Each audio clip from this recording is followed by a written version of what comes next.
Hello everyone. I hope you are doing well और weekend enjoy किया होगा। अच्छा खासा लंबा वीकेंड रहा और हम देखते हैं आने वाला वीक कैसा रहेगा। Finally I am also back to home after a long weekend. But अभी 2-3 दिन से जो प्लान करके बैठा था उसके बाद थोड़ा डीप नरेशन देना है आपको। सो ये मेरी बेटी के रूम में बैठा हूँ मैं, तो जो भी कुछ है मैं यहीं से बैठ के करता हूँ और मैं ये आपको व्यू शेयर करने वाला हूँ अभी। So let's come to the point और हम देखेंगे कि निफ्टी का क्यों है, क्या व्यू रहने वाला है, बैंक निफ्टी का क्या व्यू रहने वाला है, और कुछ स्टॉक्स जो मुझे लग रहे हैं प्रॉमिसिंग है उसमें बॉटम अप्रोच क्या है, टॉप अप्रोच क्या है वो भी देखेंगे। और बहुत ही रियलिस्टिक एक्सपेक्टेशन के साथ हम उसमें ट्रेड लेंगे। और स्टॉप लॉस अगर होता है तो मेहरबानी करके निकल जाना, जबरदस्ती का ट्रेड में बैठने की जरूरत नहीं है। कोई भी अप्रोच आप रियलिस्टिक रखोगे तो कोई प्रॉब्लम नहीं होगी। जैसे एग्जाम्पल के तौर पे कोई भी ट्रेड आपने लिया है, फॉर एन एग्जाम्पल किसी भी चीज के हिसाब से लिया है सॉरी, हमने पैटर्न्स देख के लिया है, इंडिकेटर्स देख के लिया है, व्हाट्स ओवर, अगर उसका डाइवर्जेंस आता है रिस्पेक्ट इट, जस्ट एग्जिट। और वो एग्जिट करने के बाद नए ट्रेड पे फोकस करना आपकी सबसे पहली प्रायोरिटी है। तो बेटर है एक या दो स्टॉक्स लो, दो स्टॉक्स मिनिमम लो।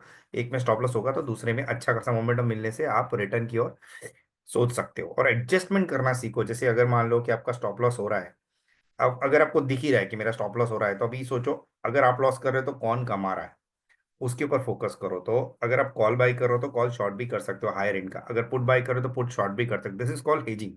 बट ये थोड़ा डीप कॉन्सेप्ट है, बट इजी है, यू कैन डू इट। और उसके लिए आपको वही मार्जिन देना चाहिए जो स्टॉक फ्यूचर का मार्जिन लगता है, बट आप हिच करते हो तो आधा होता है। जैसे 1,10,000 का निफ्टी का, फॉर एन एग्जाम्पल एल का मार्जिन है 1,30, तो ये उसका आधा हो जाएगा, 70 जितना हो जाएगा। तो आपने कॉल बाई किया है तो आप कॉल शॉर्ट करोगे 70,000 लगेगा।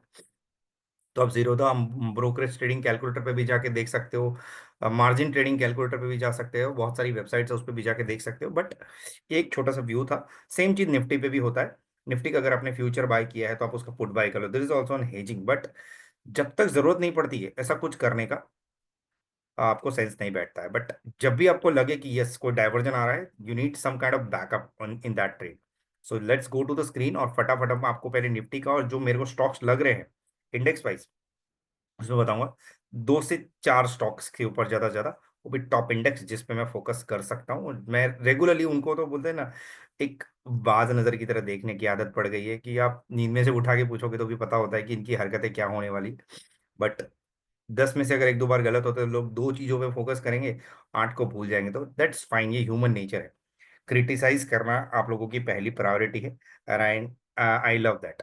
तो उससे क्या होता है, थोड़ा मुझे एंकरेजमेंट मिलता है कि यस और सुधार की जरूरत है। नहीं तो आपको सब पॉजिटिविटी मिलती रहेगी तो आपको थोड़ा ऐसा लगेगा कि यस मैं आसमान पे चला गया हूँ, बट ग्राउंड पे रहना बहुत जरूरी है। ठीक है, चलो फटाफट, बहुत ज्यादा लेक्चर हो गया। अभी हम चल स्क्रीन पे चलते हैं और देखते हैं क्या चल रहा है निफ्टी का हाल, और उसके पर हम क्या काम कर सकते हैं। जस्ट अ मिनट, तो मैं पहले मेरा स्क्रीन शेयर कर देता हूँ आपको। आई होप आपको मेरा स्क्रीन दिख रहा होगा। तो पहले आ, ये जो ऐप है इसके अंदर देख लेते हैं। हम 3 एंगल से देखेंगे। पहला पहला हम अगर एक इंट्राडे ट्रेडर है तो हमको 5 मिनट्स के हिसाब से देखना चाहिए कि मंडे का व्यू कैसा रहेगा। तो ये जो चार्ट है फिलहाल के लिए 5 मिनट्स के हिसाब से, तो ये डाइवर्जन भाई साहब नेगेटिव है, बहुत ही क्लियर दिख रहा है, राइट। कोई भी टॉप एक दूसरे से अगर ऊपर ना हो तो आप इसको क्या बोल सकते हो, डिसेंडिंग ऑर्डर, राइट। एक असेंडिंग ऑर्डर है और एक डिसेंडिंग ऑर्डर, तो पूरा क्लियर कट डिसेंडिंग ऑर्डर में चल रहा है, राइट। मैंने ये थोड़ा दूर रखा है, बट अगर आप ये स्लोप मैच करते हो this one, this part, it is clear clear cut down side. ये बड़ा डीप आया था, उसके बाद रिकवरी आई, बट फिर भी ये हायर नोट को कभी भी कोई भी टॉप को अगर प्रीवियस जो हाई मार रहा है, मतलब अगर प्रीवियस स्विंग आ रहा है, जैसे मान लो कि कोई स्टॉक, यहाँ पे मैं आपको दिखाता हूँ, जैसे कोई स्टॉक इस तरीके से नीचे जा रहा है और अगर वो मान लो रिवर्स भी देता है पर इसको क्रॉस नहीं कर पाता, आप उसको इजीली सेल के लिए इनिशिएट करो। स्टॉप लॉस आपका ये की यही रहेगा, कुछ ज्यादा उसमें रिस्क लेने की जरूरत नहीं है। ये आपका स्टॉप लॉस रहा, अगर ये क्रॉस करता है तो एग्जिट मार दे रहे हो, सिंपल। तो एक चैनल का ट्रेड हो गया और ट्रिपल टॉप लोअर टॉप भी हो गया। ठीक है, तो ये एक तरीका हो गया। बट ये रहा 5 मिनट का। अगर इसको थोड़ा डीप जाके देखेंगे, अभी 15 मिनट्स जो स्कैल्पर है, 15 मिनट्स वाले स्कैल्पर, एक्चुअली स्कैल्पर 5 मिनट के ट्रेड, उसके उसके अंदर क्या दिख रहा है निफ्टी के अंदर आपको, सेम यहाँ पे आपको क्लियर क्लियर डबल टॉप दिख रहा है। यही तो खूबी है मार्केट की कि आपको हर चीज डिफरेंट एंगल से देखनी पड़ती है। तो ये कैसा टॉप बना है, लोअर टॉप बना है, जो जिसको बहुत ही डेंजर बैरिश मोमेंटम बोलते हैं। ठीक है, ऊपर से तीसरा टॉप भी आपको दिख रहा होगा यहाँ पे। ठीक है, तो तीन तीन टॉप, वो भी एक भी टॉप एक दूसरे से ऊपर नहीं है, तो ये और भी अच्छा बेरिश मोमेंटम दिखाता है। बट जो इंट्राडे ट्रेडर है उसके लिए तो डेफिनेटली फियर मूवमेंट है। बट अभी पोजिशनली क्या हो सकता है, जिस हिसाब से अभी ग्लोबल क्यूज दिख रहे हैं, मुझे लग रहा है मार्केट एक बुलिश मोमेंटम में रह सकता है। तो निफ्टी का ये क्लियर डाउनसाइड दिख रहा था। अभी यहाँ पे हम अगर इसको 30 मिनट्स में देखते हैं, थोड़ा डीप में जाके हम चेंगे वो वेरिएशन, उसमें भी ऑलमोस्ट ऑलमोस्ट मंदी ही दिख रही है। बट अभी यहाँ पे ट्विस्ट है, आप उसको ध्यान से समझना, मैं किस ट्विस्ट की बात कर रहा हूँ। तो अभी मैं अगर इसको मिटा दूं तो अभी आपको इसको ओवरऑल व्यू क्या दिख रहा है, अभी आप मेरे को समझने की कोशिश करो। ओवरऑल व्यू अगर मैं यहां से यहां तक कनेक्ट करूं तो आपको ओवरऑल व्यू क्या समझ में आ रहा है कि ओवरऑल ये डाउन साइड पे है कि टॉप पे है। तो अगर एक जोन पकड़ने की कोशिश करें तो कितने दिन का जोन है ये, जिसमें ये बता रहा है कि मैं तेजी के एंड पे हूं कि मंदी के एंड। तो ओवरऑल अगर मैं डेट रेंज पकड़ू तो आप अगर ये कैंडल से लेके यहां तक की बात करते हैं, चलो तो ये ऑलमोस्ट कैसा कह सकते हैं 9 दिन और 6 घंटे। तो ओवरऑल इन दिनों तो मार्केट फिलहाल तेजी की मूव में रहा है। तो ये 10 दिन का जो साइकिल है उसके अंदर मार्केट पॉजिटिव है।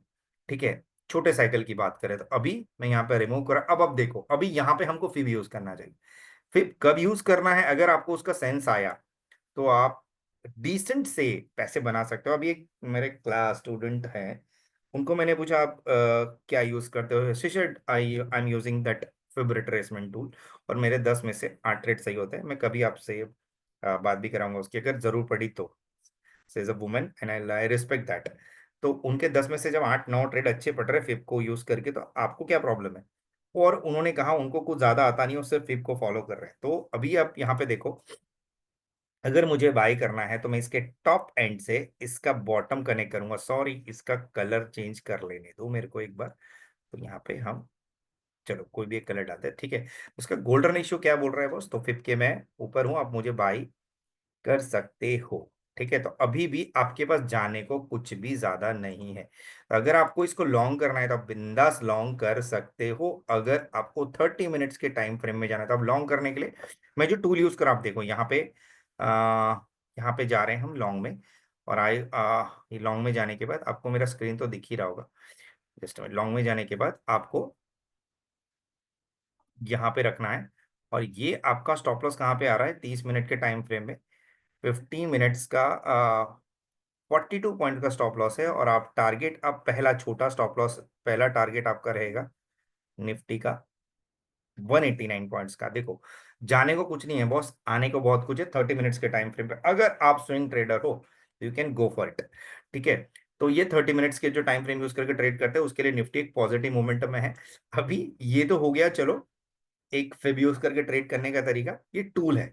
अभी यहाँ पे हम अगर ये वाला टूल यूज करें तो यहाँ पर रिस्क कितना आ रहा है आपका, 1:, छोड़ी दो 3:4, मतलब 42 का रिस्क है उसके सामने। 42 + 42 + 42 + 42 मतलब 40 40 80 होता है, और 120 होता है, और 120 में और 40 ऐड करोगे तो आपको ऑलमोस्ट अच्छा खासा, मतलब 1:4 का रिस्क रिवॉर्ड यहाँ पे मिल रहा है एज पर करंट सिनारियो, ये निफ्टी के सिनारियो के हिसाब से।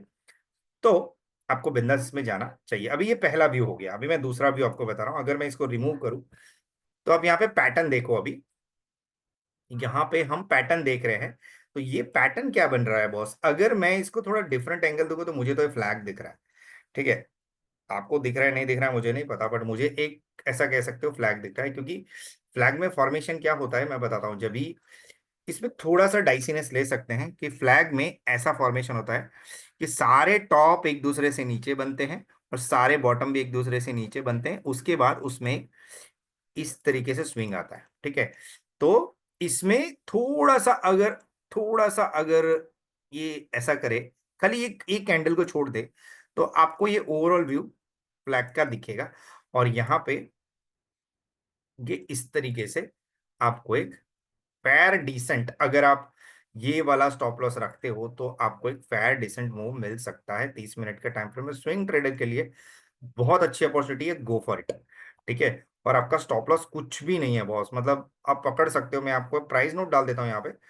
तो ये प्राइस नोट रहा आपका, ये रहा। 22,332 का स्टॉप लॉस है। और आपका टारगेट जो पहला रहेगा 22,553 का। आप दूसरा जो टारगेट रहेगा, आपको प्रीवियस स्टॉप्स कनेक्ट करने हैं 22,680। तो आप समझो आपके पास जाने को क्या है और आने को क्या है। तो अगर ये चार्ट आप देख रहे हो तो पोस्ट करना, कमेंट करना कि भाई ये कैसा लगा व्यू। एक सिंपल सा अप्रोच है। आई थिंक आपको इस तरीके से अगर अप्रोच मिलता है, you should go for it. अभी इसमें हम तीसरा एंगल डाल रहे हैं। सॉरी, एक तो फिब का डाल दिया, फिर पैटर्न का डाल दिया। हाँ सॉरी, ये तीसरा एंगल है। तीसरा एंगल अभी मेरे लिए आएगा, मेरे इंडिकेटर जो one of my favourite indicator है, RSI। तो RSI साहब जी क्या बोल रहे हैं वो देख लेते हैं। तो मेरे RSI सर बोल रहे हैं कि मेरे को मत बाई करो। तो बट एक ट्विस्ट लेते हैं। अगर RSI देखो भी 3984 पे, अगर ये यहां से स्विंग लेता है तो भाई साहब बिंदास बाई करना। और आपको ये मंडे, मुझे जितना लग रहा है ये गैप अप ही खुलने वाला है, जैसा मोमेंटम है उस हिसाब से। तो अगर ये स्विंग ऐसे देता है तो आप, अगर मुझे मालूम है कि यहाँ पे खुलेगा, ऑलमोस्ट यहाँ पे खुलेगा RSI इस जोन पे। अगर यहाँ पे खुलने के बाद 60 से रिवर्स करेगा ना, तो आप यहाँ पे एंट्री ले लेना। और यहाँ पे एक तगड़ा स्विंग मिलेगा आपको, रिस्पेक्ट करना उसको और उसमें पैसे बनाना आप। और 60 से अगर स्विंग मिलता है, it could give you very good momentum. तो आप यहाँ पे आराम से बिंदास, पहले ही गैप डाउन, अगर गैप अप होता है, कोई भी डाउन आता है डाउन साइड, तो आप रेंज प्रिडिक्ट करना कि कितना डाउन आया। फॉर एन एग्जांपल 100 रुपए का स्टॉक है, 130 पे गया था, अभी 125 पे है, तो 5 रुपए के लिए आपके लिए ट्रेडेबल रेंज रह गया। Tradable range rate, that means expectation कितनी रख सकता हूं मैं इस ट्रेड से। तो एक एक्सपेक्टेशन के हिसाब से ट्रेडेबल रेंज हो गई कि मेरे को 5 रुपए चाहिए भाई। हाई से लो आया है 5 रुपए, तो मैं 5 रुपए के लिए ट्रेड लूंगा और 5 रुपए का स्टॉप लॉस रखूंगा। तो रिस्क रिवॉर्ड 1:1। तो ये एक छोटा सा एक्सपेक्टेशन पहली ट्रेड में आप रख सकते हो और बैठ सकते हो। ठीक है, तो ये ट्रेडेबल रेंज हो गई 5 रुपए और स्टॉप लॉस आपका 5 रुपए। से निफ्टी में अगर 50 पॉइंट लेने तो 50 पॉइंट का स्टॉप लॉस रखते हो, ट्रेड ले सकते हो। ठीक है, तो चलो ये हो गया। अभी मैं इसको आपके लिए रिमूव कर देता हूं और यहाँ पे हम रिमूव इंडिकेटर भी कर देते हैं। अभी हम दूसरी बैच उस पे आ जाते हैं। निफ्टी बैंक पे बहुत लोग फंसे पड़े हैं इसके अंदर। तो इसका व्यू भी ऑलमोस्ट मैंने तो आप लोगों को पहले ही बता दिया। तो अभी देखते हैं, बैंक निफ्टी थोड़ा डाइसी लग रहा है, ऑलमोस्ट मीन पे बैठा है। ऑलमोस्ट, अगर आप यहाँ पे 30 मिनट्स का टाइम फ्रेम देखते हो तो। ठीक है, मीन का मतलब क्या होता है, एक पॉइंट जहां से उसको रिवर्स हो जाना चाहिए। तो कैसे पता चलेगा बॉस, आपको फिर से ही पता चलेगा। तो हम दिन के ये 30 मिनट्स के टाइम फ्रेम के हिसाब से top to lower lower spot connect करते हैं और इसको थोड़ा बड़ा करने का ट्राई करते हैं। देखो एग्जैक्ट एग्जैक्ट मीन पे बैठा है, ये रहा, दिस इज द पॉइंट। और अगर ये यहां से रिवर्स करता है और 0.618 रेशियो को रिस्पेक्ट करता है, तो ये आपके लिए गोल्डन चांस होना चाहिए। तो आप इसको बिंदास बाय कर सकते हो। और यहाँ पे मुझे वैसा उतना भी कोई डाइसीनेस नहीं दिख रहा है। हाँ, मीन अगर तोड़ता है तो देर मस्ट बी प्रॉब्लम। और बैंकिंग में वैसे भी इंडसइंड के कांड के बाद ये सब हुए जा रहा है, तो इंडसइंड को अवॉइड करो। उसमें टॉप मैनेजमेंट में पहले से थोड़े बहुत इशू रहे हैं और अभी भी थोड़े इशू हैं। तो जब तक वो शॉर्ट आउट नहीं होते, आरबीआई कोई अच्छा एमडी नहीं बैठा था जिस तरीके से एसबीआई और एसबीआई ने यस बैंक को संभाल रखा है, वैसे ही अगर कोई अच्छा प्रॉमिसिंग एमडी इंडसइंड को मिलता है तो वो स्पार्क कर सकता है। बट खड्डे भरते भरते इतना टाइम ना हो जाए कि वो वहां तक पहुंचने में, अभी वो लाइफ टाइम हैंग तो छोड़ ही दो। मुझे नहीं लग रहा है वो आएगा। लोग कुछ भी जो फंसे हुए हैं ना, कमेंट कर करके बोलेंगे आप इसको ले लो ले लो, but just just just avoid. ठीक है, तो ये हमारा स्पॉट रहा। तो ये यहाँ पे आप इस तरीके से 30 मिनट्स के टाइम फ्रेम में अगर छोटा सा इस तरीके से बनाते हो, तो मुझे लग रहा है हायर लो वर्जन करके ही ऊपर जा सकता है इस तरीके से। ठीक है, तो ये इस तरीके से सपोर्ट लेके ऊपर जाने की तैयारी चल रही है। तो यहाँ पे हम, मुझे लग रहा है RSI भी आपको वीक दिखेगा। तो RSI अगर 40 क्रॉस कर, भाई साहब क्या हो रहा है, हाँ हाँ हाँ, यहाँ भी सेम सिनारियो है। RSI अगर 40 को सपोर्ट करेगा तो you can go for it. ठीक है, तो मुझे लग रहा है मंडे अगर बैंक निफ्टी गलती से भी 50 के ऊपर खुले, तो एक बार इनिशिएट करना और 40 का स्टॉप लॉस रखना है, RSI 40 का। तो ये एक तरीका हो सकता है ये ट्रेड करने का। ठीक है, फिब के हिसाब से, पैटर्न के हिसाब से मैंने दोनों हिसाब से बता दिया और इंडिकेटर के हिसाब से भी बता दिया। तो बैंक निफ्टी का भी मैंने ऑलमोस्ट मेरा व्यू क्लियर कर दिया। अभी फिर निफ्टी को देख लेते हैं। मुझे थोड़ा मिड कैप अच्छा लग रहा है यहाँ। भाई इसमें तो भाई गो फॉर इट, कोई प्रॉब्लम नहीं है। बट जब तक इंडसेंड का कांड नहीं खत्म होता तब तक फाइनेंस सेक्टर से थोड़े दूर रहो, बट फाइनेंस सेक्टर के बिना तो यार मार्केट चलेगा भी कैसे, वो भी एक प्रॉमिसिंग पॉइंट है ना। तो यहाँ पे फिर भी हम इसको नोट पे डाल देते हैं कि क्या कर सकते हैं। तो यहाँ पे ऑलमोस्ट 30 मिनट्स के टाइम फ्रेम के हिसाब से अगर हम इसके 3 4 पैरेलल बॉटम पकड़ेंगे, ये वाले, उसके हिसाब से ये है कहाँ पे, उसके हिसाब से मीन के तो ऊपर है ये इस बॉटम के हिसाब से। तो जहां से मेरी एक्सपेक्टेशन टूट सकती है वो यहां से टूट सकती है, ट्रिपल बॉटम, फोर बॉटम भी बोल सकते हो आप। ठीक है, तो मैं यहां से लेके यहां तक का एक मीन बना देता हूं। तो यहाँ पे 0.50 could be the decisive point where it can head to negative divergence. But ये एक फिर निफ्टी का पॉस्चर हो गया। अब यहाँ से अगर अगर आप कुछ व्यू देखते हो तो आपको समझ में आ जाएगा मैं क्या कहने की कोशिश कर रहा हूँ। तो ये पॉजिटिव ट्रेंड अभी भी तो मुझे इसके अंदर दिख रहा है इस तरीके से, क्योंकि ये बॉटम टूटा नहीं है। अगर ये बॉटम टूट भी जाता ना तो मैं बोलता भाई मत मत करो भाई, क्योंकि अभी भी ये इस बॉटम के ऊपर है, जो पिछला बॉटम है जहां से उसको रेंज में था। पिछला बॉटम मतलब जहां से पुश मार के ऊपर जाता है वो बॉटम आपका पहला स्टॉप लॉस होना चाहिए अगर आप बाई करते हो तो। सेम मंदी के साइड में है, सेम तेजी के साइड में है, सो यहाँ it is go for it. RSI के हिसाब से इसने भी 40 नहीं तोड़ा है, तो आई बिलीव आरएसआई मच, मेरे को आरएसआई बहुत प्यारा लगता है। तो आरएसआई एक लीडिंग इंडिकेटर है, आप चाहे कितने भी नोवेल्स पढ़ लो, कुछ भी पढ़ लो, RSI will always be on top of every traders, right? So ये निफ्टी, बैंक निफ्टी, फिन निफ्टी का व्यू मेरा हो गया। अभी एक मिड कैप निफ्टी का चारों इंडेक्स का मैं बता देता हूँ, मैंने टॉप इंडेक्स तो देख लिया। अभी यहाँ पे रेमू 30 मिनट्स के टाइम फ्रेम के हिसाब से, हो इसमें क्या करे, तो इसमें थोड़ा वेट करना। ये जब तक आरएसआई नीचे से 40 क्रॉस नहीं करता ना, don't go for it, chance मत लो इसमें, इसको छोड़ दो थोड़ा। 30 मिनट्स के हिसाब से ये डिसेंडिंग ऑर्डर है, तो अगर ये यहां तक ये इसको क्रॉस नहीं करता तो वापस इसमें इस तरीके से डाउनफॉल आ सकता है। बट अगर इसने इसको तोड़ दिया तो एक स्टॉप लॉस आप ये वाला रख के इसको गो कर सकते हो। बट मुझे प्रॉमिसिंग निफ्टी लग रहा है, बैंक निफ्टी थोड़ा लग रहा है। अभी सेंसेक्स को देख लेते हैं फटाफट, चलो। तो सेंसेक्स में भी थोड़ी क्लियरिटी आ जाएगी। सेम सिनेरियो, सेंसेक्स और निफ्टी का ऑलमोस्ट सेम चार्ट है, आप देखो। तो ये इस तरीके से जा सकता है, और यार ऐसा यहाँ से रिवर्स करता है तो आप इसको लॉन्ग कर सकते हो। मेरे हिसाब से सेंसेक्स, निफ्टी, बैंक निफ्टी में थोड़ा बहुत तो मोमेंटम बना हुआ है, so you can go for it. ठीक है, अभी स्टॉक्स स्टॉक्स पे आ जाते हैं। तो ऑल ऑफ मैंने स्टॉक्स में पहले ही बना के रखा है। तो HDFC bank is on bullish zone, तो ये यहाँ से इस क्रॉस कर दिया है, जाओ इसको बिंदास बाय करके जाओ। तो HDFC bank will be the first stock I am suggesting you. तो एचडीएफसी बैंक रहा। दूसरा I will say go for Reliance as well. तो रिलायंस में क्या बना हुआ है, ये इनवर्स बना हुआ है। तो तो रिलायंस को आप बाई कर सकते हो, मैंने सब पहले से ही बना के रखा हुआ है। और ये ब्रीच अगर इसको करता है, अगर इसको ब्रीच ब्रीच करता है इस स्पॉट को 1235 को, तो प्लीज निकल जाना, नहीं तो ये एक पॉसिबल स्विंग हो सकता है। ठीक है, मंडे में जो गैप थोड़ा सा मोमेंट वॉलेटिलिटी है उसकी वजह से इसमें ब्रीच किया, बट इसको तोड़ा नहीं है, तो it is at very good spot. तो अगर ये यहाँ पे इस तरीके से देखो, यही मैं बोल रहा हूँ ना, आपको समझने का तरीका पता होना चाहिए। ये देखो, अगर ये सारे बॉटम इससे ऊपर बनेंगे तो ये तो ट्रिपल बॉटम भी बन सकता है, या तो डबल बॉटम भी बन सकता है। और आरएसआई ने नीचे से रिवर्स किया तो भाई definitely go for it. Reliance और एचडीएफसी बैंक, टू स्टॉक्स, ठीक है, जो आप रडार पे बिंदास रख सकते हो। अभी एक स्टॉक है आईसीआईसीआई बैंक, नहीं कोटक, कोटक, जो मैं आपको पिछले 1 महीने से कह रहा हूं। आप देखो क्या है ये बुलिश पिनट है, और कोई मेरे पास कुछ बोलने जैसा है नहीं कि आप क्यों बाई नहीं कर रहे। मैं आपको 1790 से चीख चीख के कह रहा था कोटक कोटक कोटक, अभी 2000 के पास, अभी भी बहुत स्कोप है, 2100 तक की प्रोबेबिलिटी है, बट दैट्स फाइन।